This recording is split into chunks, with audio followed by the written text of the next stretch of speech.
الشیطان اللعین الرجیم بسم اللہ الرحمن الرحیم۔ عزیزان گرامی، آج میں آپ کو ایک شہید کی داستان سناؤں گی۔ شہید کا نام محمد رضا شفیع ہے۔ شہید کی والدہ فرماتی ہیں کہ جب شہید کے والد وفات پا گئے اور میں ان کے کھوئے جانے پر رو رہی تھی تو محمد مجھے درد بھری آواز میں کہہ رہا تھا، ماں مت روئیں، بابا چلے گئے لیکن میں آپ کے ساتھ ہوں۔ اس کے بعد جب میرا بیٹا محمد 14 سال کی عمر میں محاذ پر جانا چاہتا تھا، جبکہ جنگ میں شرکت کے لیے قانونی طور پر عمر کا 15 سال ہونا لازمی تھا، تو اس نے اپنی رجسٹریشن میں کچھ تبدیلیاں کر دیں تاکہ مجاہدین کی فہرست میں نام رجسٹرڈ ہو سکے۔ ایک طویل عرصے تک وہ ہم سے غائب رہا لیکن پھر لوٹ آیا۔ بس آ کر مجھے مجاہدین کی فداکاریوں اور سید الشہداء علیہ السلام سے ان کے عشق و محبت اور خدا کی راہ میں شہادت کے بارے میں بتانے لگا۔ اسی کیفیت میں اس نے محاذ پر مسلسل 5 سال کے قریب گزارے۔ آخری بار جب وہ ہمارے پاس آیا تو اس نے مقام معصومہ سلام اللہ علیہا کی زیارت کی اور خدا کے پاس ان کو وسیلہ بنا کر توسل کیا کہ خدا سے شہادت نصیب کرے، اسے سید الشہداء علیہ السلام کے ساتھ مشہور فرمائے۔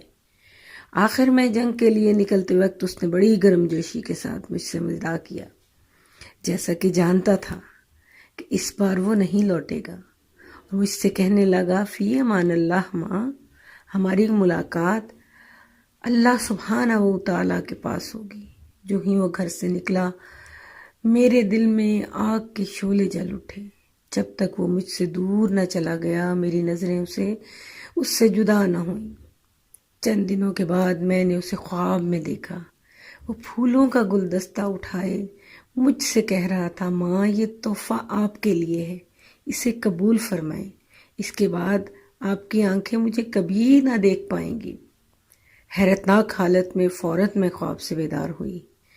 میرے بیٹے کے ساتھ کیا ہوا، یہ احساس بڑی شدت سے مجھے کھائے جا رہا تھا، اور یہ احساس اس وقت اور بھی بڑھ گیا جب میں نے یہ خبریں سنی کہ لشکر اسلام نے دشمن پر ایک بڑا حملہ کیا۔ چند دنوں کے بعد مجھے معلوم ہوا کہ میرا بیٹا کھو چکا ہے اور کوئی بھی اس کے بارے میں نہیں جانتا، یا تو وہ گرفتار ہو چکا ہے یا پھر شہید۔ 8 ماہ تک یہ کیفیت برقرار رہی، یہاں تک کہ ICRC کی جانب سے ہم تک یہ خبر پہنچی کہ اسے گرفتار کر لیا گیا، اور گرفتاری کے 10 دن بعد وہ شہید ہو گیا۔ کیونکہ اس کے پیٹ میں کافی گہرا گھاؤ تھا، اس لیے عراقیوں نے اسے کاظمین اور سامرا کے درمیان الکرخ نامی ایک قبرستان میں ہی دفن کر دیا۔ میں کربلا اپنی امام کی زیارت کے لیے گئی۔ امام حسین علیہ السلام کی زری سے لپٹ کر میں نے خون کے آنسو بہا کر امام علیہ السلام کو قسم دی کہ میرے بیٹے کا جسد خاکی مجھے واپس لوٹا دیں۔ کچھ عرصہ بعد ایک شخص میرے پاس میرے بیٹے کے جسد خاکی کی خبر لے کر آیا۔ آپ کے بیٹے کا جسد خاکی 750 دیگر اجساد خاکی کے ساتھ پہنچ چکا ہے، لیکن وہ باقی تمام اجساد خاکی سے مختلف ہے۔ میں نے اس سے کہا، اس سے تمہاری کیا مراد ہے؟ کہنے لگا، وہ صحیح و سالم ہے، یہاں تک کہ اس کا حلیہ بھی نہیں بدلا۔ اگر آپ اسے دیکھنا چاہتی ہیں تو وہ اس وقت قبرستان جناب سیدہ معصومہ علیہ السلام میں ہے۔ میں وہاں گئی اور کیا عجیب منظر دیکھا، سبحان اللہ! 16 سال اس کا جسد خاکی دفن رہنے کے بعد بھی اس کا پورا جسم صحیح و سالم تھا، اس کی کوئی چیز بھی نہ بدلی، یہاں تک کہ اس کے بال، اس کی داڑھی بھی نہ بدلی۔ اس کے چہرے سے نور کی شعاعیں نکل رہی تھیں اور اس کا جسم خوشبو سے معطر تھا۔ میرا دل مطمئن ہو گیا کہ ایسا ہونا خدا کی طرف سے میرے بیٹے کے لیے کرامت ہے۔ بس میں نے اللہ تعالیٰ سے یہ حاجت طلب کی کہ قیامت کے دن اسے میرا شفیع بنانا۔ ہزاروں کی تعداد میں لوگ قبرستان میں جمع ہو رہے تھے۔ اسے دیکھتے ہی سب کے سب حیران رہ گئے۔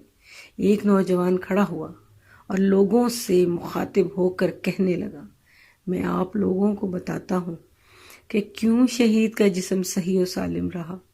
جب ہم محاذ پر ہوا کرتے تھے تو وہاں میں اس شہید کے ساتھ رہا کرتا تھا۔